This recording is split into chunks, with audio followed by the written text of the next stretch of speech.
مهاجر چې راتلو دلته ضیاء الحق حکومت ما ته خو ټولې خبرې یاد دي زه خو دغه وخت وم حاجي نو ضیاء الحق هغه وخت وایي چې هېڅ دوی ته د کاغذ ضرورت نشته ویزې نه وایي چې دلته کارت ضرورت هم ورته نشته مهاجر هغه وایي نه مهاجر نه دي هغه وایي چې دا خو داسې دي لکه چې مکې نه خلکو هجرت وکړو مدینې ته نو دی چې دی وی مهاجر دي مونږ انصار دغه افغان مهاجرینو چې ډالر راتلې نو وی چې دا زموږ مسلمان رونه چې ډالر بند شوې اوس نه اسلام شته نه ورولي شته نه انسانیت شته کومه طریقه چې پاکستان حکومت اوس کوي دومره خو جنگي قیدیانو سره ظلم نه کوي لکه مهاجرینو سره دلته کې د کرای جنگونه ډالري جنگونه زموږ وطن ته راغلي دي او دا زموږ خلک په لوی تعداد کې مړه کړو دا داسې جنگ دی چې دی کې صوبایي حکومت وایي چې مونږه اجازه نه ورکوو قانون لاندې څنګه کېدای شي ګوره دا دهشتګردي څنګه ده دا دهشتګردي خو دی راوسې دلته بسم الله الرحمن الرحیم د پښتونخوا ټایم سره امر الله یم دا وخت را سره ستر مشر ډیر محقق سنیټر بلکې زه به دا ووایم چې د دې زمانې خوشحال خټک صاحب دی هغې نه به مونږ ډېر زده کړه کوو زموږ مشر دی سر ډېره مننه په اوسني وخت چې په خیبر پښتونخوا کې په تیرا کې کومه دهشتګردي روانه ده اپریشن دی روان دی صوبایي حکومت پاڼ منظور کو ورې کوه ته دې سره چې کوم افغانیان وباسلي کېږي د حکومت یو پالیسي ده هغوی په هېڅ ګز نه پرېږدي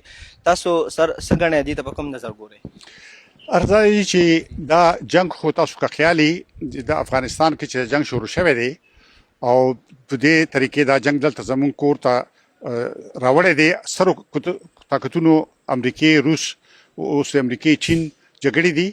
او دلته کې د کرای جنگونه ډالري جنگونه زموږ وطن ته راغلي دي او دا زموږ خلک په لوی تعداد کې مړه کړو وطن یې زموږ تباه کړو کاروبار یې له منځه یوړو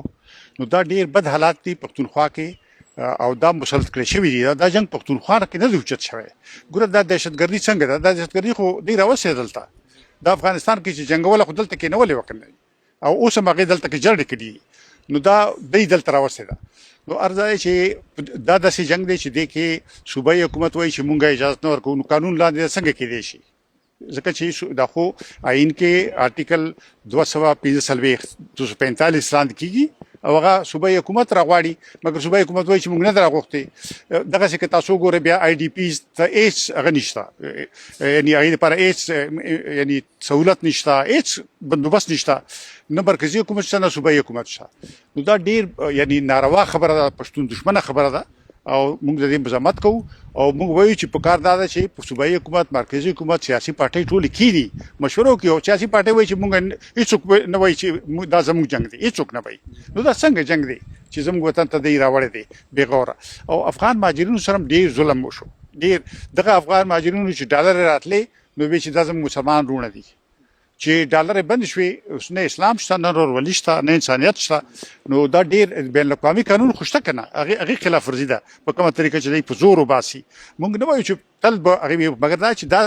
کومه طریقه چې پاکستان حکومت اوس کوي دومره خو جنګي قیدیانو سره ظلم نه کوي لکه مهاجرینو سره پاکستان حکومت دا مطالبه کوي چې دوی د لاړ شي ویزې دې والي په ویزو دې راشي اوسېږي خو چې کومه ټوله دنیا کې هم داسې کېږي دا څه ناشنا خبره نه ده دوی مونږ دې لپاره لیږو چې دوی ختم شي بدامني ختمه شي دا دوی پاکستان دا الزام لګوي چې بدامني د افغانستان نه کېږي تاسو څه وایئ چې دا د افغانستان نه کېږي ارزا دی که نه چې دا مهاجر چې راتلو دلته ضیاء الحق حکومت ما ته خو ټولې خبرې یاد دي زه خو دغې وخت وم حاجي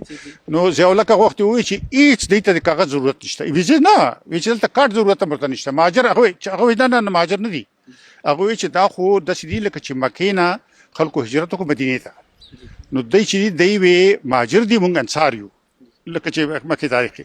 11 کاله ضیاء الحق سره 11 کاله نو 11 کاله دی هېڅ کارت ضرورت ورته نه د خلاصه کوي نو خبره دا ده چې د خو پاکستان ریاست کې کله یو جرنیل راځي کله بل راځي نو موږ ته دی وایي چې اخري خبره کومه ده دی وایي چې موږ پرون هم ټیکیو نن هم ټیکیو انشاءالله سبا ته هم ټیکیو داسې خو نشي کېدی که نه دا بېلارېتوب دی دا حکومت ته بار نه راځي د امریکې حکم چې راشي هغسې دوی روان شي په هغې لاره تاسو وایئ دا د ټرمپ پالیسي ده چې د افغانستان وباسي بلکل جي هغې افغانستان ته نقشه ده دا علاقه هغې عدم استحکام راولي دلته بې ثباتي راولي دلته دې دپاره چې هغې چین د چې بیلټ اینډ روډ چې کوم شی دی هغه جوړېدو ته نه پرېږدي ځینې خلک سره دا دعوه کوي چې دې خطه کې ته سکندر اعظم راغلی او په دې خطه کې به همیشتن جنګي تاسو پر ټولو هر څه نظر لرئ پوهه مې لرئ څه نظر لرئ چې دې خطه کې به همیشه جنګ رواني نه همیشه خو به نه ځي خو دا ده چې کافي وخته پورې وي خصوصا چې پاکستان ریاست چې داسې خلکو لاس کې دی چې هغوی پردي جنګونه دلته خپل کور ته راوړي ذاتي ګټو دپاره عرب پتیان شي بیا بهر دنیا کې اوسي لاړ شي وتښتي د دې حل څه دی نو حل خو دا چې پاکستان کې داسې جمهوري انقلاب راشي چې هغه یعنې دا اقتدار چې دی هغه د عوام منتخبو نمایندګانو ته په لاس ورشي ډیره مننه سر. ثانک یو سر.